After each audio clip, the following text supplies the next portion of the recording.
Aquaman, issue number 4. That's right, folks. If you want to see a guy wife go completely balls to the wall, taking out people with his new weapon, that's what this issue is. It moves pretty fast compared to a lot of the previous issues of this book, which is fine by me. Sometimes you just want to see Aquaman doing some fun stuff. That's kind of all I want in life. And that's what this book does. It delivers on that promise. What if Aquaman loved his wife and was destined to beat people up with a cool weapon? We'll get into what that weapon is exactly, because it's kind of interesting, just like the concept of it. But let's do it. Let's get into this book. We open up this issue, and we are seeing a flashback to Arthur, and I believe it is Garth at this point who is Aqualad, and they're like running in the water, and Garth's like, "We're gaining on her, hurry up, she must be some kind of witch," and they're just like following this person in the water. And then she blasts out of the water, and Arthur's like, "From the first time I saw you, you captured my heart. And I knew I would never be the same." And he's looking at Mara, and Mara's looking down at him, and it's like classic looking Mara in her really fun costume.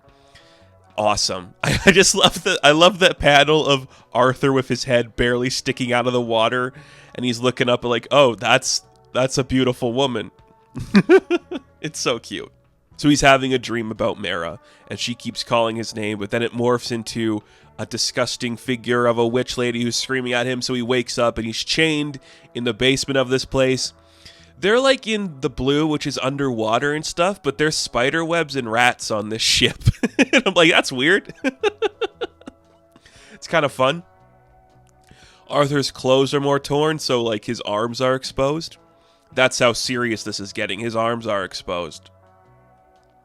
And Lori is there. Lori is a mermaid who used to date Superman for a bit, and she's like an assassin or a mermaid killer working with Dagon, who's the controller of the blue.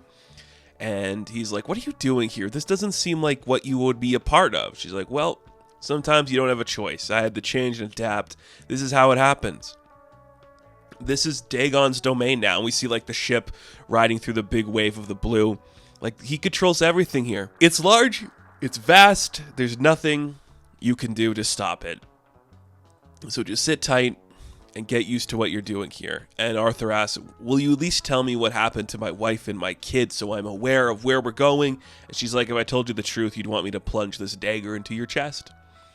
So he's like, "Shit. Okay, that's not good." Meanwhile, we do see what Arion and Vivian are up to. They just built the new weapon, and they see that Arthur was kidnapped. Arion's magic's kind of coming back, so they can trace him a bit and go save him. Meanwhile, Arthur is still tied up, so he's like, "I gotta figure out how to get out of this. I'm going to use all my strength to figure it out." He realizes because he's on a ship, the ship is made of wood. It's just a little too heavy because it's so like attached to the water. So he uses his new hydrokinesis to summon the water out of a very specific part of the ship. And it like floats up, and then he just like bashes his head into the ship and breaks through, crashes into the wave, and now he's in the mystical city. And it looks gorgeous, a gorgeous looking city. Like, that's what you want to see. Just a beautiful thing. He doesn't get very far before the mermaids come out to attack him. So he's like, "I gotta get them out of here. I gotta like lure it away." I keep praising the artwork in this book. I think it is spectacular. A lot of that is the backgrounds. Like, the character designs are flawless in my opinion, but the backgrounds, especially when we are underwater and there's coral and just seaweed and designs all over the place, it is breathtaking. I really think it's on another level. It is so gorgeous to see that. So Arthur manages to like evade. He like does like a weird hydro tornado thing, pushes them down, and eventually it is enough for him to run into Arion and Vivian again. So they save him and send him away. They're going to have their like little moment together, and when they're in their location where they're safe, they're finally going to give Arthur what he is destined for. So they hand him his new saber. It's what Vivian was building in the past book. It is like a blade that is bonded to his soul, a magical weapon that is like made specifically for the ruler of the Dark Tide. It is called Thalassa, I believe. It is the Trilance saber. It is made for the Dark Tide. And he's like, "Thalassa, okay. Interesting, like of the sea. Interesting."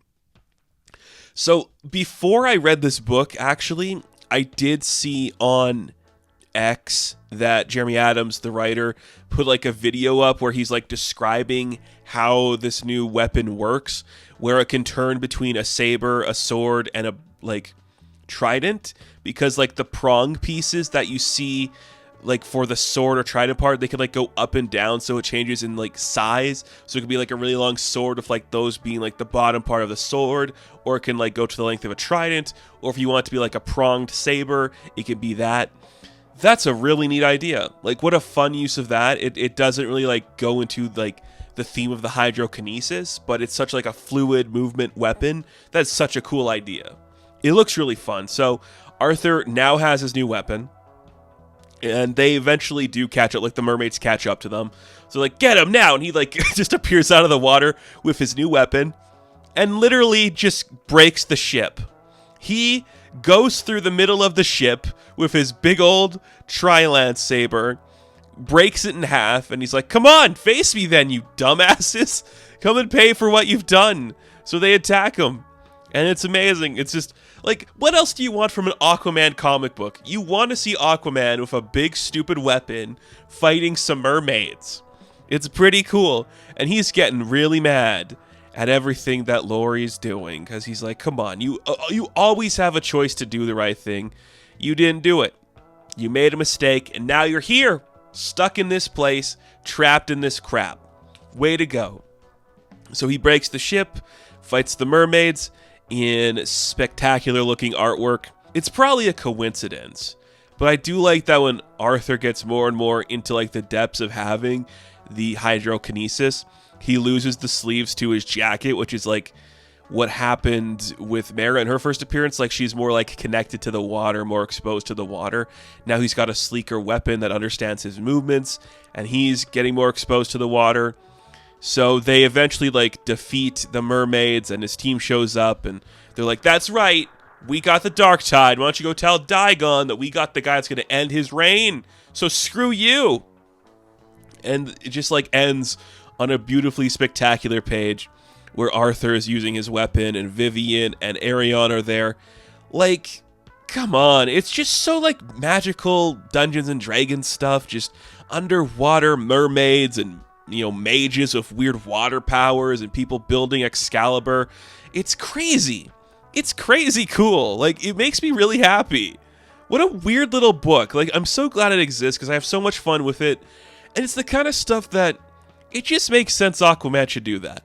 Why don't we have him on like a magical river with a new weapon led by King Arthur and the Lady of the Lake, and he's just like breaking a pirate ship that's housed like assassin mermaids. Like, that is such a fun concept.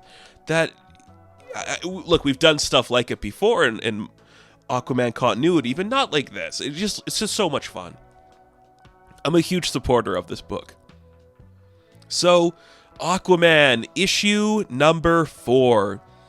I am going to give a 9 out of 10.